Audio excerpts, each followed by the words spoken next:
Welcome to the Principal Podcast, where we talk about how the best professional services firms grow. Whether you're looking to scale your firm or learn from the stories of founders and leaders who've done it, you're in the right place. Join us as we interview the best leaders in professional services. Let's get on with the show. Stephen, welcome to the Principal Podcast. Happy Thank to you. have you. Nice being here. Well, let's jump straight into it. What's the story? What led you to build your own AI professional services firm? What's the story, Stephen? Yeah. So, I spent basically 20 years moving between an engineer to a product manager and kind of moving up those various career paths. And, kind of started off my career right at the beginning of the internet boom in the late 90s. Ran teams through the mobile kind of boom in the, 2008 timeframe with the iPhone. And always felt like I was riding the wave, but not in front of the wave. And so in 2015, I was working for a startup company in Portland, running their product and customer success team. And I had a lot of extra time on my hands. And so I spent that time kind of reconnecting with all the great people I'd worked with in the past. And along the way, I bumped into a project, like a side gig, to work on a machine learning project. And I reached back to a chief data scientist that I had worked with at a previous company and said, "Hey, Tim, do you want to work with me on this side project?" And that was really the beginning of Synaptiq. So what was originally kind of a side gig while I was working for a startup became, a company within a year. And that company, picked up a couple of contracts, over a couple $100,000. And so I quit my job and decided this was going to be my full-time thing. And this was right around 2016. So it was kind of, in my mind, kind of before the wave with AI. And it was exciting to kind of be there, before, a lot of other consulting firms our size were focused in that area. So I like that. All this leading to what? What is the problem that you help people solve today? Yeah. So, back then it was primarily working with technology or R&D teams. Like there really wasn't anybody trying to leverage AI for the enterprise, right? So software product teams were using AI to kind of start, making their products more powerful, but no one was thinking about it from an enterprise perspective. So to answer your question, like out of the gates, it was just, let's start using this technology outside the academic environment in the kind of technology R&D environments. But as the company grew and the market changed, it became very obvious that people were now starting to figure out that data in particular, and then AI on top of their data, could give them some competitive advantages.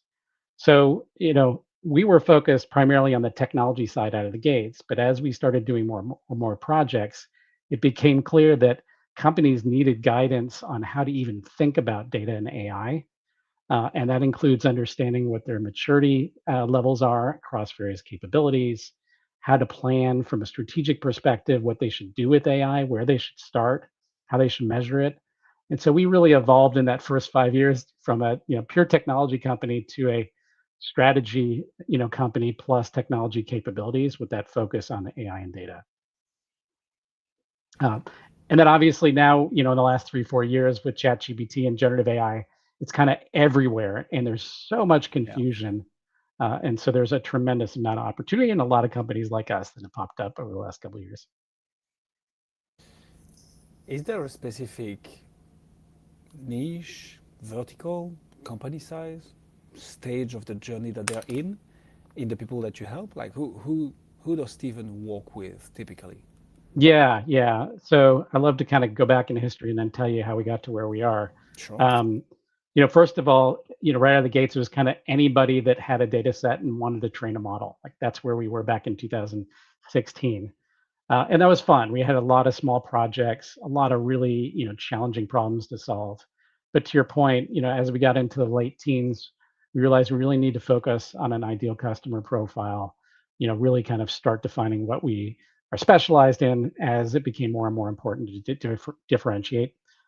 So to answer your question, now where we are is we look for kind of mid-market to enterprise companies that are usually in the beginning of their journey, right? So they typically have hired an executive that's kind of leading the charge on transformation. That may be internal transformation, or that may be transformation of their product suite to their customers. They have some obvious data installed and technology infrastructure installed, but they really need a team that's been there and done that for the last 10 years to come in and help them kind of set up not only their technology but their organization to scale and use this, data and AI in various applications. So we look for companies, particularly in the healthcare industry, kind of our number one. Legal is number two, and then we do some work in many other industries beyond that. But we have a lot of experience in healthcare, large companies, small companies, all sorts of stuff. Why those verticals? Is it just because you ended up there? Is it because of previous experience? How do you end up specializing in healthcare and legal specifically? Good question. So, rewind 10 years ago, there was, a lot of focus on data and AI, even back in those days in kind of the financial services industries, right? They were already thinking about this as it relates to insurance and trading on the floors, et cetera. We assumed that, like, hey, there's a lot of competition there. We're going to find a more traditional industry where they're a little bit more nascent in their maturity, but there are big problems to solve. So that was one axis, was like, hey, let's go after an area that less companies are focused on. The other was, we just wanted to work on industries where we feel like we're doing something positive for society. And a number of us are kind of in our middle ages, and we kind of, have gone through some health challenges with friends and family. And so this idea of helping people through health, really resonated early on. And yes, we did pick up some projects early on as well. And then my personal background is actually biology, and my family are a lot of doctors, and so this idea of kind of connecting what I'm doing from a technology perspective back into biology and health has been very rewarding personally. Very mission driven. I like it. Yeah, yeah, for sure. How do you make the link with legal though? Is it because you find similarities between the healthcare space and the legal space? I'm digging a little bit here, Stephen, because for two reasons. One, I see so many consultants, coaches, professional service firms who want to service everyone, and therefore no one can relate to their services. And so Yes. when I talk to someone who's clearly nailed down a niche like you are, I want to go down to the thought process because this will help people listening to it right now. Sure. But also, when you first said anyone with a data set who want to do something out of this, I'm like, yeah, so any company really. That's where we started. Yes. Right. So healthcare makes a lot of sense. Legal, where is that coming from? Yeah. So, our revenue has primarily been driven off of referrals, right? No matter what we try, like 80% of our business comes from people we know. They may be former colleagues, they may be existing clients, they may be former clients, right? So some of this came through happenstance. In the case of legal, it did come through a referral. And in particular, we landed on a project a while ago in the legal immigration space. And, obviously, we feel immigration is a really important thing. There's a lot of people that are amazing in the world. And if we have an opportunity to bring them in to the United States and help them here, that's fantastic. Anyways, what we learned in the legal space is there's a tremendous opportunity around processing documents, right? And we do a lot of work in that space. We had done a lot of work prior to getting into legal. But when we got that first contract in the immigration space, we realized there was a lot of opportunity to help legal firms, leverage their expertise and kind of tie that with machines in order to do more and to provide a better customer experience to their clients. And so, candidly, it was happenstance, but over time we realized, wow, this is actually a very impactful space. And if we can free up attorneys and paralegals to actually spend more time with their clients and not do administrative, type work, that gives the client a better experience and they enjoy their jobs more. So that's kind of how we landed there. Since that time, we've realized that legal actually overlaps with every industry. And so it is kind of a horizontal.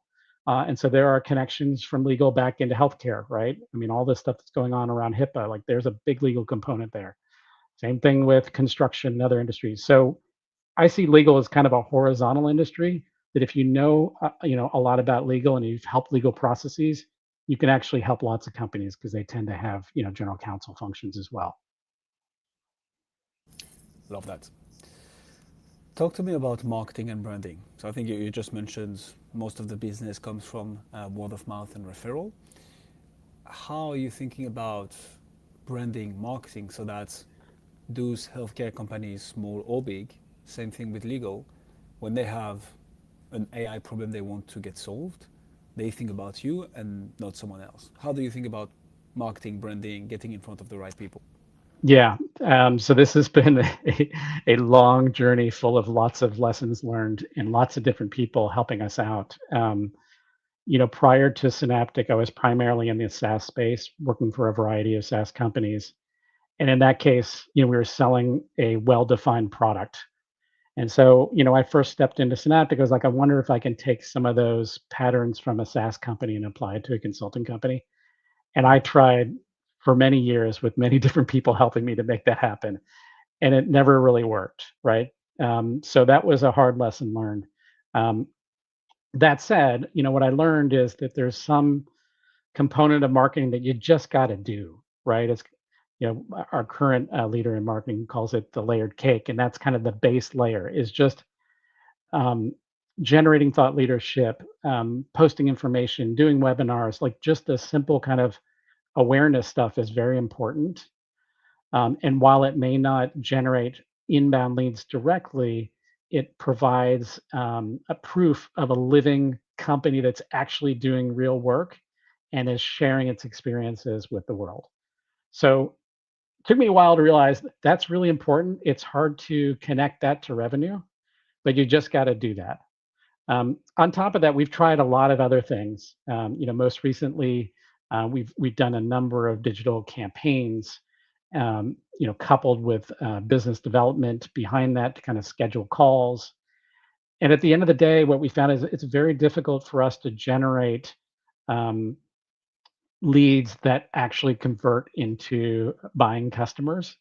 And it's not because there is an interest; it's to get to the right people from a company of our size in large companies just doesn't happen that way, right? It primarily happens through referrals, good work that we've done.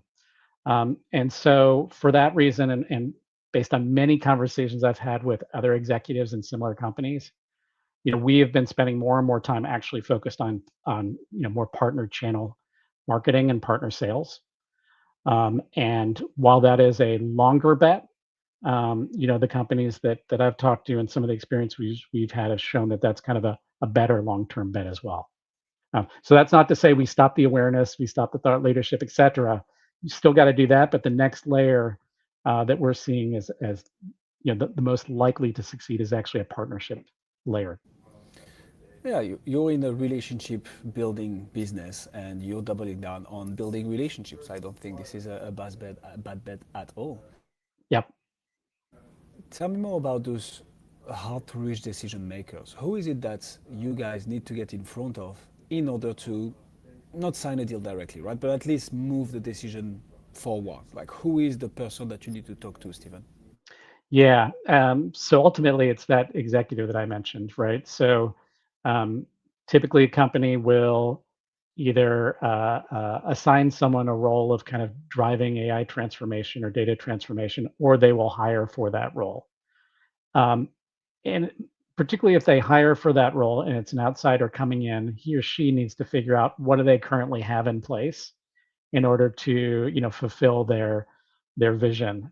And it's at that point where having an outside consulting firm help can be very advantageous, not only to help kind of speed up the assessment, but also to generate some positive momentum while they're figuring out what their organization can do.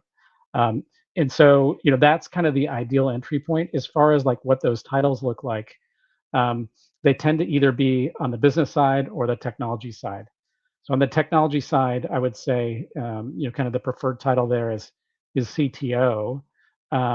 That said, there are CIO leaders that also play in the innovation space, right? They're not just doing infrastructure; they're working on how to transform the company with technology. Those are great targets. So that's the technical side.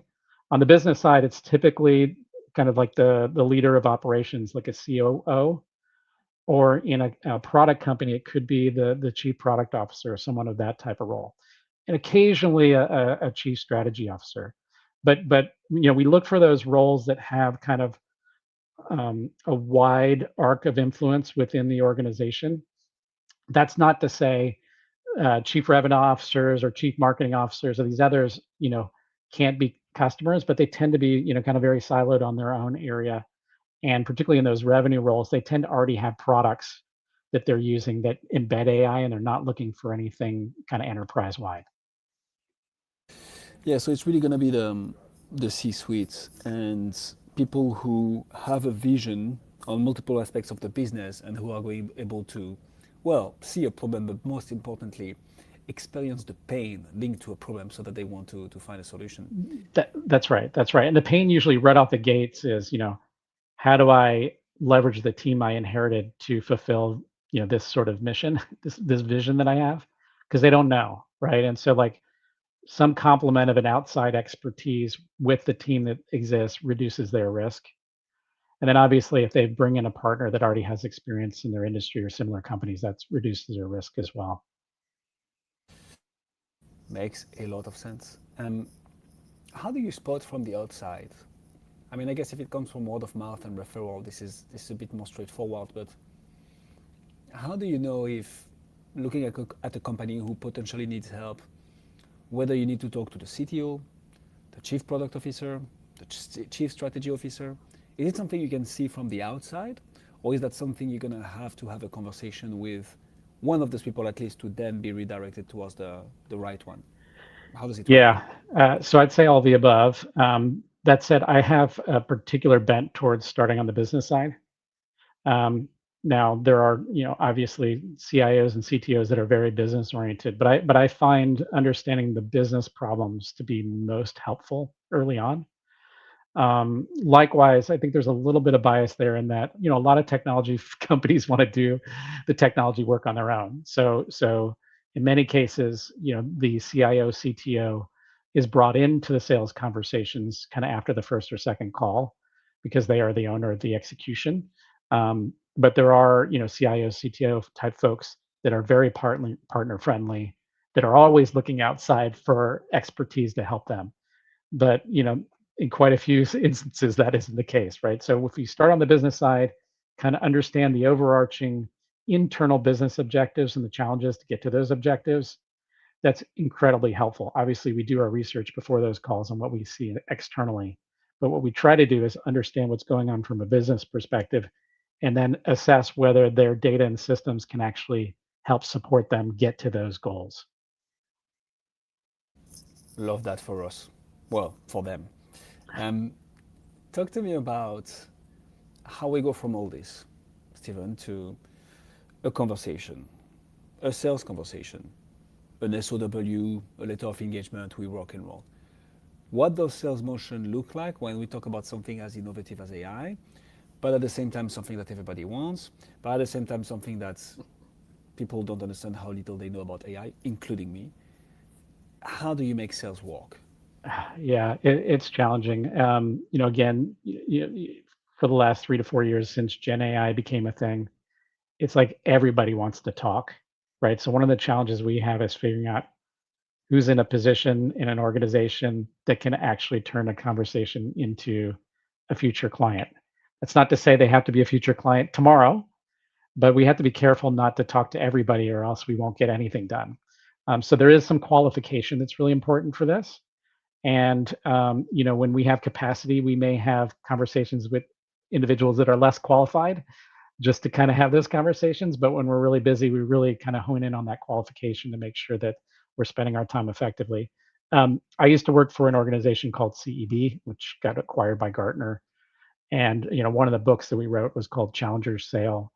And so I really believe that, particularly an enterprise sale here, it's not about talking to one person, right? And so there's some value in talking to the person at the top, person that's driving the vision, that has a budget, et cetera. There's a tremendous value at talking to people, that are in the trenches, that are doing the work, and connecting those dots and helping them see how a company like Synaptiq can build a roadmap that is realistic and viable, Um, and that takes talking to a lot of different people and building relationships. That does make a lot of sense. Um, Talk to me about retention, meaning you come in, you identify the problem that can be solved, automated, optimized with AI, you help the company implement on that strategy, and then what? How do you solve the next problem and the next problem and the next problem? Not to say how do we make the most out of each and every client, but more how do we keep on providing value so that we can maintain and nurture that relationship? How do you think about that? Yeah, I mean, it's another one where I've got mixed feelings. Like to some extent, success could be the client does things on their own from that point forward, right? Like there's nothing wrong with kind of setting up the foundation, helping them with the technology and the data and the AI in their organization. And then over time we slide out because they're on their own and they've got everything they need. That can be success, right? The flip side obviously is we want to have loyal clients. We want to continue delivering value. So I think to answer your question, it's to do the same thing we do in the sales process in the day-to-day delivery process, which is search for problems that need to be solved. Share those problems with various stakeholders and understand kind of the gravity of their impact. Pitch solutions, and work those pitches through various levels in the organization. And it's okay. We've had many clients that say, "Hey, that's great. I'm glad you put that together. We don't want to do that right now. That's fine. We got to keep doing that." And so having the relationships at the top of the organization and in the trenches and connecting those dots and really lifting out things that may already be talking about, but to put that into a package that people can understand and make decisions on is a lot of what we do to grow accounts. I understand the mixed feeling. I mean, ultimately, consultants are made to consult, right? In a sense. And so if the consulting drags on and on and on, you're like, well, what are we optimizing for? It doesn't mean that solving one problem doesn't generate other problems that you can help solving, but there Yeah, is always this like moral versus revenue question, which is how much do we help? I was in a conversation yesterday where I was explaining the best reason for one of our clients to fire us is because what we did with them became so successful that they hired exactly. a whole team in house to actually run the thing because it took such an important place in their company now. And That's right. that's the best thing you want to have happen. And those are the best case studies, which will bring in the best opportunities in the future. And you also get referrals from these clients. So it's a bit more of a long-term play, which I feel you are in the game of as well with the partnership model.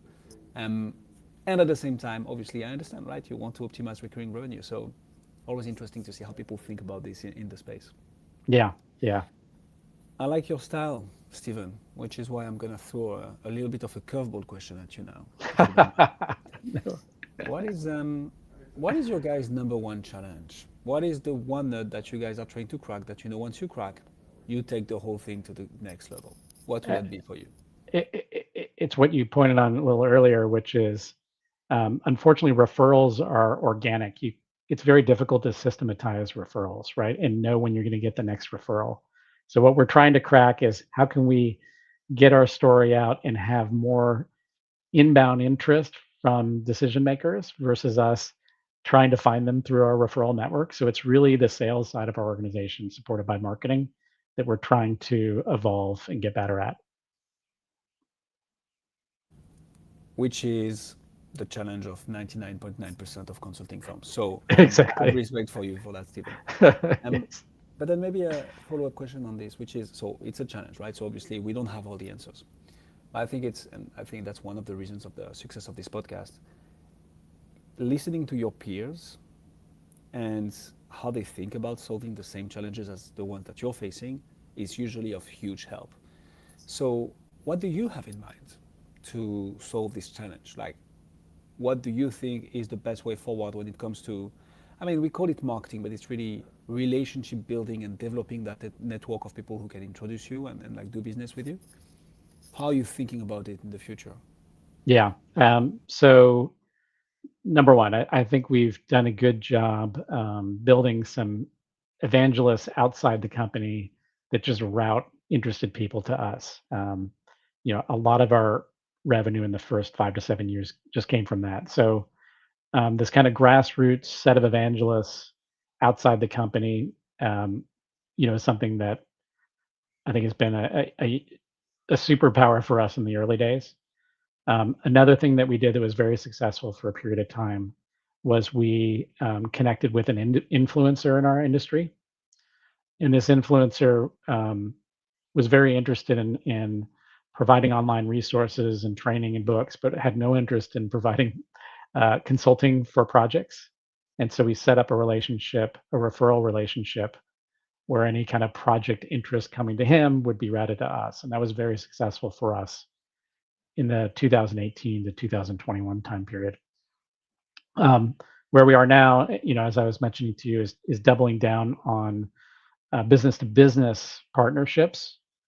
So we've already had some kind of organically defined partnerships, small companies, big companies.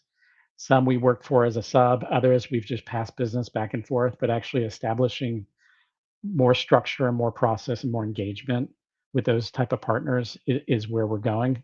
And I, have a lot of confidence that that's going to work, just given lots of other people I know that have set that up. So that's kind of our roadmap at this point, is to move into partnerships and to kind of get a bit better on those one-to-one referral relationships. And, putting people in place that actually spend time on a more continuous basis working with partners. Amen to that. Yeah. Stephen Sklarew. Am I pronouncing the name? That is pretty good. Yeah, that's just about on. Doesn't happen very often. How do you pronounce it, Stephen? Sklarew. Sklarew. Yeah. Oh man, so I don't get offended for people butchering my name anymore, but I try to pronounce the other people's name properly. So Stephen Sklarew, ladies and gentlemen. Stephen, if people want to find out more about you, see what you do, where should they go? I would say LinkedIn. I've got a profile there, newsletter, all sorts of good stuff. So I think I'm only one of 10 or less Sklarews out there. So it's very easy to find me, Sklarew, and I'd love to connect. We will put all the links in the description just in case. I can say one thing for sure, Stephen, is that you've gained at least one new connection on LinkedIn out of this interview. Fantastic. I just had that is great. All right. Awesome. Yeah. Well, thank you so much. I appreciate it. Thank you so much for coming on the Principal Podcast. Thanks for joining us on this episode of the Principal Podcast.